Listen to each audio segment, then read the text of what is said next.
Hello and welcome. अब हमारे पास में एक और क्वेश्चन है जेईई मेंस 2019 का, थर्मोडायनेमिक्स टॉपिक से है। क्वेश्चन है 5 mole of an ideal gas at 100 kelvin temperature are allowed to undergo reversible compression.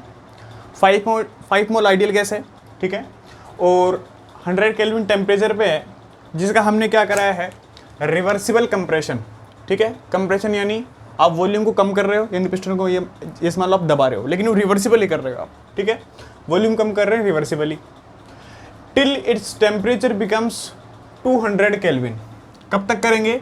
जब तक कि आपका जो टेम्परेचर है वो कितना हो जाए, इसका 200 केल्विन हो जाए। आपको CV दी है, ठीक है, CV is equals to 28 joule kelvin inverse. Calculate delta U and delta PV for this process, और R की वैल्यू आपको गिवन है 8 joule kelvin inverse mole inverse. ठीक है, देखो कहने का मतलब 5 मोल आइडियल गैस को आप क्या कर रहे हो, रिवर्सिबली कंप्रेस करा रहे हो। ठीक है, इनिशियल टेम्परेचर 100 है, फाइनल टेम्परेचर 200 केल्विन है। ठीक है, और आपको CV गिवन है। सबसे पहले तो हम निकाल रहे हैं डेल्टा U। देखो सोल्यूशन में आप देखोगे तो हम जानते हैं कि डेल्टा U का हमारे पास फॉर्मूला क्या है, delta U is equals to होता है NCV delta T। NCV delta T मतलब delta U is equals to NCV, यहाँ जाएगा T2 माइनस T1। ठीक है, T2 minus T1। T2 final temperature, T1 क्या है इनिशियल टेम्परेचर। वैल्यू पुट कर देंगे तो delta U is equals to N कितना है 5 है।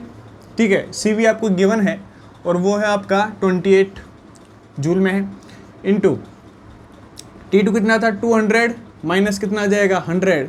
तो ये जो क्वांटिटी वो आपके पास बनेगी 5 इंटू 28 इंटू यहाँ क्या आ जाएगा 100 आ जाएगा।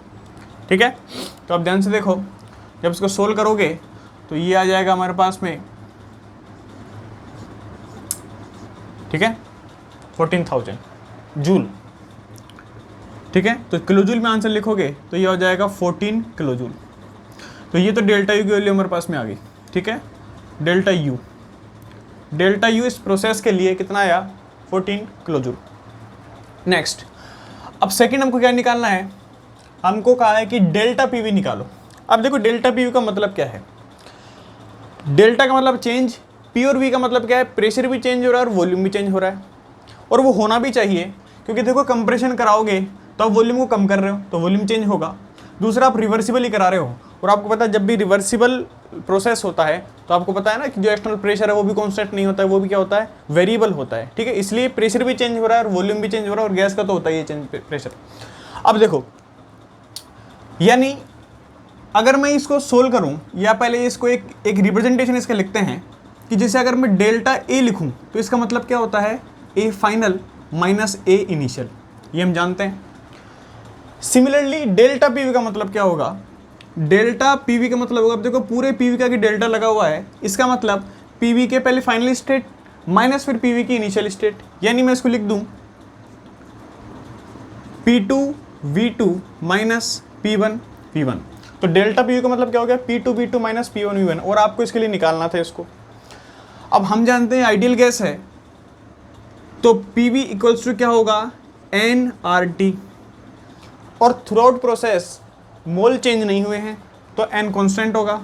R होता है कांस्टेंट, लेकिन टेम्परेचर तो चेंज हुआ है, पहले 100 था फिर क्या हो गया 200 हो गया।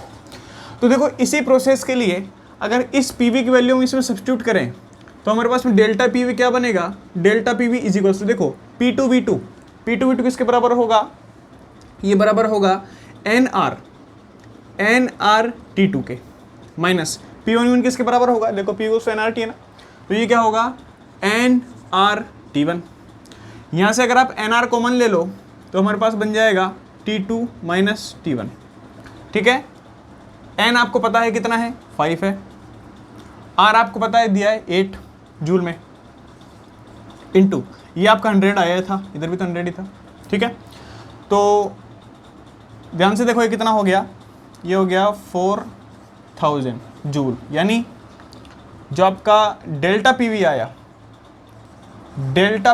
ये आ गया 4 किलो जूल। ठीक है, तो ये आंसर आ गया हमारे पास में, डेल्टा U का भी आंसर आ गया और डेल्टा PV का भी आंसर आ गया। अब इसमें एक और क्वांटिटी हम निकाल सकते हैं जिसमें पूछी नहीं है, लेकिन आप इसका डेल्टा एच भी निकाल सकते हो, ठीक है। डेल्टा एच कैसे निकालोगे? हमारे पास में रिलेशन है किसी भी प्रोसेस के लिए, delta H is equals to delta U plus delta N G R T. ये हम पढ़ते हैं, ये जो हमारे पास में लिखा हुआ है, ठीक है। वैसे डेल्टा पी वी आता है, उसको मैं delta N G R T लिख दिया, ठीक है। आप क्या कर सकते हो, इसको डेल्टा पी वी लिख दो अभी इस प्रोसेस के लिए। वैसे हम डेल्टा एन जी ध्यान सुनना आर टी लिखते हैं इसको, लेकिन ये किसी केमिकल रिएक्शन के लिए होता है। लेकिन यहाँ एक केमिकल रिएक्शन नहीं हो रही, यहाँ क्या हो रहा है, एक प्रोसेस हो रहा है। लेकिन ये जो इक्वेशन है वो दोनों के लिए, प्रोसेस के लिए भी होती है और किसी केमिकल रिएक्शन के लिए भी होती है, ठीक है। तो हम यहाँ क्या लिख सकते हो, आप इसको डेल्टा पी वी भी लिख सकते हो, ठीक है। यानी आप delta N G R T की जगह इसको डेल्टा पी वी लिख सकते हो। आपके पास इसकी वैल्यू है, आपके पास इसकी वैल्यू है, तो आपको इसकी वैल्यू भी आ जाएगी। एक और तरीका है कि डेल्टा एच निकालने का, वो क्या होता है, N C P delta T, ठीक है। आपके पास एन भी है, आपके पास सी वी, देखो आपके पास सी वी है, आप उससे सी पी निकाल सकते हो मेरे रिलेशन से, और डेल्टा टी आपको पता है, ठीक है। तो इन दोनों ही तरीक़ों से आप डेल्टा एच भी कैलकुलेट कर सकते हो, ठीक है। तो दो क्वांटिटीज ने पूछी थी, तीसरी हमने एक्स्ट्रा निकाल ली, ठीक है। तो ये हमारे पास में क्वेश्चन हो गया जो बिल्कुल इजी कैटेगरी का है, लेकिन ऐसे क्वेश्चन बहुत ज़्यादा आते हैं, ठीक है। आई होप ये आपको समझ में आया होगा। Thank you so much.